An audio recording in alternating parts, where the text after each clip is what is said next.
The Lord has redeemed us. It's a sign of blessing for us. Children are sign of blessing for us.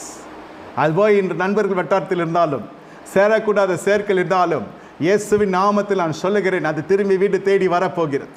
ஆனால் வருகிற பொழுது தெரிந்து கொள்ளுங்கள், அதை ஏற்றுக்கொள்ளுகிற மனப்பக்கம் நமக்கு இருக்கும். போனதை போல் அது திரும்ப வருவதில்லை. சகோதரனாக இருக்கட்டும், மகனாக இருக்கட்டும், புருஷனாக இருக்கட்டும், மனைவியாக இருக்கட்டும், உங்களிடத்தில் யுத்தம் செய்து போன பொழுது இருந்த ஜனங்களுடைய வல்லமை இன்று இல்லை என்று மறுபடியும் நான் சொல்லுகிறேன்.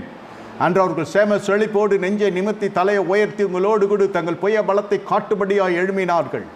நீங்களோ ஒடுங்கி போனவர்களைப் போல மறைந்து கொள்ள நினைத்தீர்கள். தேவனோ தம் கரத்தின் உள்ளவர்களை மறைத்தார், மூடினார், காத்தார், வழி நடத்தினார், உங்களை போஷித்தார், உடுத்துவித்தார், கனப்படுத்தினார். இப்பொழுது உனக்காய் யுத்தம் செய்து கர்த்தர் அவர்களை உங்கள் வாசலிலே கொண்டு வரப்போகிறார். அல்லேலூயா. உனக்கு விரோதமாய் உருவாக்கப்பட்ட எந்த ஆயுதம் வாய்க்காதே போகும். இந்த ஞானஸ்தான